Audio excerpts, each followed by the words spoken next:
2 years since the city of Minneapolis became ground zero of a uprising. 2 years since the thugs of the Minneapolis Police Department were made to face the justice of the people. Instead of the citizens living in fear, now it was the thugs with badges who were the ones under siege. Almost 2 years since that began in the city of Minneapolis. So what's happened since then? What's happened since then is Amir Locke of Minneapolis was murdered. He was laying on his couch when a gang of armed thugs burst into his apartment. Young Mr. Locke, realizing that a violent home invasion was underway, tried to defend himself, and the thugs with badges opened fire, murdering him before he could even sit upright.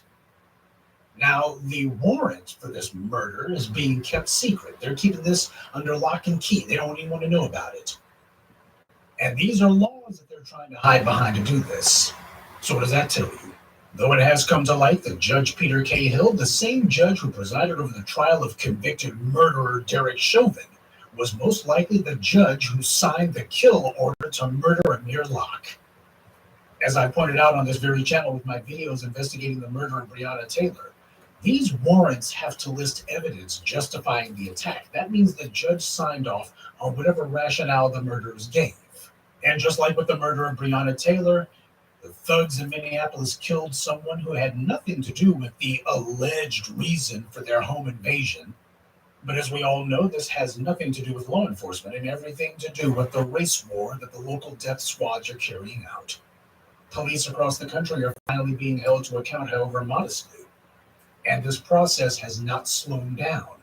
Although this has been many, many years in the making, the main event that everyone agrees upon as being the catalyst for this final straw that actually moved things forward was the murder of George Floyd. Now, while the citizens rejoiced that the thugs with badges were being held accountable as a result of that event, you better believe the Minneapolis Death Squad was being blamed by their fellow killers in police departments and sheriff's departments across the country because apparently they couldn't keep Minneapolis under control. Those guys have been facing some heat because they're getting blamed. You guys, if you guys had kept tighter reins, if you guys had control of the Negroes, this wouldn't have happened. Oh yeah, those white supremacists are looking and going, man, those Negroes, they broke our backs and we were humiliated. All the other death squads are looking at us and going, you're the reason we're all in hot water. That's what's been going on around police circles for the last 2 years. The Minneapolis Police Department has been an embarrassment, not because of the fact that they murdered an innocent person, but because of the fact that they couldn't control the Negroes. Oh, police everywhere are now under threat of actually being held accountable to law, and that's what has them furious. So the Minneapolis Police Department is trying to get their little courage up. With the help of the white media, they've been pushing the lie that if you defund the police, why, it's going to be anarchy in the streets. Well, hell, the police have full funding now. They're getting billions more given to them, and it's still dangerous out there. So I'm thinking that maybe more white supremacists with guns ain't the answer. In Minneapolis, just last November, there was a ballot initiative that was supposed to be geared toward taking funding away from the thugs with badges and putting it toward real solutions. That lost, not by a huge margin, but the things that shouldn't have lost at all. But even worse than that, in November 2020, several months after the murder of George Floyd, was still right after the uprisings, Biden got elected. And his very first move was to promise to take money for COVID relief, and instead, he was going to misappropriate that and give it to the police departments instead. The people who had talked about police reform were making it excruciatingly clear that nothing was going to change on their watch. And the thugs in blue knew it. Oh, the message from the Biden administration was obvious. They're on the same page as the Republicans when it comes to the enforcement arm of white supremacy. When it comes to the use of violent force to harm black people, to intimidate black people, to attempt to control black people through the threat of death, that's a bipartisan issue. No matter what the Democrats were saying publicly, the government would be leading the charge. Their government would lead the charge to stop and eventually reverse all the changes that black people were forcing on the thugs with badges. Minneapolis is a Democrat-controlled city. And yet you hadn't seen Biden going there and saying, we're going to have the Justice Department looking over your shoulder, making sure you guys are doing things right. Why would that wrinkled up racist do that, huh? The murder of George Floyd, that was what was supposed to happen. It was the punishing of the police. That was the anomaly. That was the threat that has to be stopped. And as we've seen in Minneapolis, the thugs with badges are showing their confidence that they think enough time has passed. And as far as they're concerned, okay, we think that there's enough Democrats who are on board with this. We basically have got the controlled opposition in place, and we can go back to slowly but surely taking things back to the bad old days. And we're going to start by testing the electric fence. We're going to test and see if we get burned. See, this is what happens when you allow trash like Negro Jim Clyburn, America's favorite sharecropper, to get on camera and live and stop sloganizing.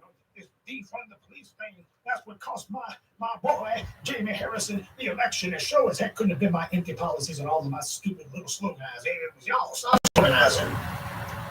He never said stop letting the police get away with murder. He never said that police kill. No, slogans kill. Cops don't, right? Jim Clyburn and the other bootlicks, they're in their own little world. They feel insulated because they think the racists who murder black people would never come after them because they're a somebody, right? Just keep in mind that when it comes to the bootlick, the problem runs a lot deeper than just mere arrogance. As we saw with Herman Cain, these bootlicks are fully willing to commit suicide, to walk into certain death just to show massa how mindlessly obedient they are. Bootlicks think just like the white supremacists do. And white supremacy's top priority is not guaranteeing its survival, it's guaranteeing its absolute power. White supremacists will gladly embrace their own death so long as they're in charge when they die. And the bootlicks have a similar mentality. It's not protection and security that's at the top of Jim Clyburn's list of priorities. It's staying in massa's good graces. Because you see, without white supremacy in charge, he would have to deal with the black grassroots. He'd have to deal with the black street.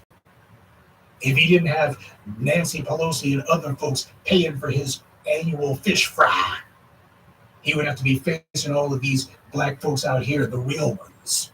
And you think we would ever let this scumbag so much as mop the floors at the local greasy spoon? Hell to hell with that one.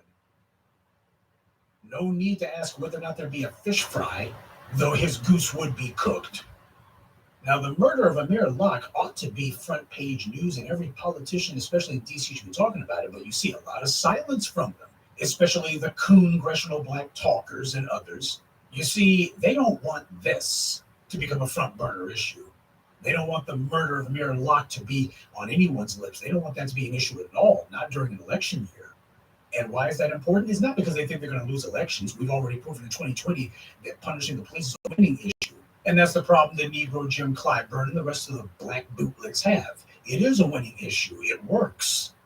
2 years ago, during the 2020 presidential campaign, Biden and Kamala Harris were forced to make phony concessions, clearly insincere promises, which they obviously had no intention of keeping, and they abandoned them later, which we predicted. But the problem was the fact that they had even been forced into a position where they felt like they had no choice but to make any promises at all. That was a humiliation to them. As far as they were concerned, this is getting too serious, this is dangerous. We actually have to promise them something. Because they knew that once we coerced the bastards into making a promise, how long until we demand that the promises be fulfilled? Worse than that, how long until we start making even bigger demands? Oh, for the Democrats, they're looking to go, that was the thin end of the wedge. We can't have you guys making promises and forcing us to actually promise you stuff. We can't have that. That's against the rules. What rules? The rules of white supremacy. The uprisings didn't hurt the Democrats in 2020. It helped them. And that's the problem. They don't want to be making any sort of change. This is about maintaining policy, not about maintaining political office or maintaining a seat in this or that district of Congress. This is about maintaining white supremacy. And when you got black folks forcing policies that are going to threaten white supremacy, well, hell, we'll give up the White House, we'll give up the Congress as long as white supremacy is maintained. The Democrats' job, the mission of their party, is to be controlled opposition. But the operative word there is controlled. Now, whose control are they under? The same people as the Republicans. That's why they agree on what the policy should be regarding us. You have a number of states where Democrats control the legislature, and governor's offices, but you don't see them pushing back against the policies that Republican legislatures are passing now, do you? Because their job is to get us to sit on our hands and wait to see if they're going to do what we've demanded they do. And whenever we confront them about their lack of action, they'll talk us to death. They give us the old poor me routine like Barack Obama. The Republican, they're blocking everything. Can't get nothing through. Joe Biden, well, you got to think about those midterms. They're the majority in both houses of Congress, but even before Joe Biden was sworn in, they were already talking about, well, we got to think about the midterms. We can't do nothing for you. The midterms, you see, same old treadmill. You got to vote for me. Well, what are you going to do for us? Don't worry about what I'm going to do for you. You got to vote for me because the other guys are too dangerous to keep them in there. Well, you're going to do something for us, right? We'll have to talk about that after I get in there. If I'm not even in office, how can I do anything for you? So don't be asking me to do nothing for you. Just get me in there first. You vote for them. As soon as they get in, well, re-election, I got to think about that re-election. Well, aren't you going to do anything for us? Too dangerous. You got to think about the re-election. You get them reelected. Well, we got to make sure that we hold on to the presidency now. We got to hold on to that Senate seat. Got to hold on to that governor's mansion. We can't do that. It's all about that. It's all about putting in the next guy now. And now you're back on the treadmill. Because you fell for the con game the first time, they'll just keep running it over and over and over again. Why not? You fell for it. You're not going to be seeing Nancy Pelosi or Chuck Schumer or any of these Democratic power brokers or their big donors saying we need to get Mayor Fry out of office in Minneapolis. Or making it very clear, we're going to have a complete and thorough turnover and get some people some sense in there. They're not doing that. They're not pushing for that at all. So the hostility that we've seen toward Black people's interests, especially when it comes to punishing the police, the same refusal to move forward on policy that you've seen in D.C., you also see at the state level, and you see at the local level. This is not both of the political parties in gridlock. This is both of the parties in lockstep. So the murder of Amir Locke was a signal that the police are taking the next step towards resuming killing Black people with total impunity. As far as they're concerned, okay, it's time for us to see if it's safe for us to start trying to kill Black folks again and see if we can get away with it. Black folks need peace and security. We need peace of mind to know that the racists are going to be stopped before they murder. We'll continue with the moment of truth in just a moment, but first, a word from the official sponsor of Black Empowerment, Power Tools.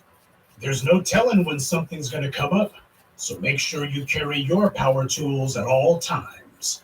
You never know when you're going to need to bring the hammer down, or when you'll have some trash that needs to be blown away, or some obstacle that requires cutting down. Don't get caught empty-handed. Keep your hammer close by. Keep that leaf blower at the ready, and always carry your steel. Power tools. Because no matter what your day job or side hustle may be, there's no excuse for not being ready to put in some work. The murder of Amir Locke was completely and thoroughly to be expected. Minneapolis Mayor Fry had been threatened with being put out of office in 2020 after he sided with the thugs in blue and made it clear he stood against the decent citizens of Minneapolis. Instead of voting the scumbag out a few months ago, instead what happened was he got reelected. Now, sure, he only won by 6 percentage points. The truth is he shouldn't have won at all. A lot of the city were clearly furious with the guy, but not enough to punish him. Fry gave the to-be-expected lies that he would work to reform the police department. Now remember, this is the same Minneapolis police who lied about the murder of George Floyd, falsely claiming that Floyd had resisted arrest, but when the video was made public, they dropped those denials, and all of a sudden, we need to look into this. They already knew the truth beforehand. They've always known. And all of the other police departments know the exact same thing. The Minneapolis Police Union pathetically tried to stick up for the murderer Chauvin and his accomplices. To this day, they still try to stick up for him. Now, when Mohammed Noor killed Justin Demond, the police union was quiet as church mice. Oh, they didn't issue any statements blaming Demond for her own death, even though she came at Noor's car in a dark alley at night unannounced. Oh no, they only go to the mat if it's a white police officer who's murdered a Black person. Then all of a sudden, why, the police, we do a dangerous job, split-second decisions, you can't second-guess us. But after the conviction of the murderer Chauvin, surely Mayor Fry would feel put on notice, right? His political career was flashing before his eyes for a moment there. And especially considering that while he was on the ballot last November, a local ballot initiative to give the mayor more administrative power was also on the ballot, and it passed. So Mayor Fry has more power than he had in 2020. And you can bet that he's using it right now to rein in the police, right? Of course not. Fry is doing his phony, humble, white liberal routine when he was in front of Black folks, all the while clearly dropping dog whistles and code words meant to convey to white voters that nothing's going to change. And at street level, things aren't doing any better. Mushmouth Crook is already on the scene. That's how you know the circus has come to town. Ain't gonna be pain button put on the police. Instead, it's going to be the same old empty platitudes, mumbling and murmuring and muttering indistinct gibberish about how precious life is, but not about punishing anyone, because we wouldn't want that to happen, mind you. And he's not the only one. The white media is also crowing about the so-called national expert, Dean Ray McKesson. The white media says he's going to be working with the police. That's a relief because we know that for years he's been working for the police. But apparently he's going to be consulting with them on some new policies. Nothing about punishment, mind you, just some new policies regarding no-knock warrants. Let me tell you something. The only policy called for when it comes to the thugs in blue is life imprisonment for the murderer and his accomplices. Every one of the scumbags who took part in the premeditated murder of Amir Locke needs to be behind lock and key, awaiting their sentence of life in prison. That's the only thing called for here. The warrant was clearly fraudulent on a number of levels, so whoever applied for it lied, and the judge should also be punished. There's no policy change that's going to stop race soldiers from murdering. That's the reason that they're out there. White supremacists cannot be reformed. They can only be punished. Anyone who comes along advocating for anything other than that is part of the problem. Good day and be one. I'd like to take a moment to mention some of our contributors: Gail Johnson, Quincy X, Lamont Davis, Danae Wright, and Kemet. So to them, and thank you to everyone for listening, liking, and sharing this message. Black empowerment only exists because of you.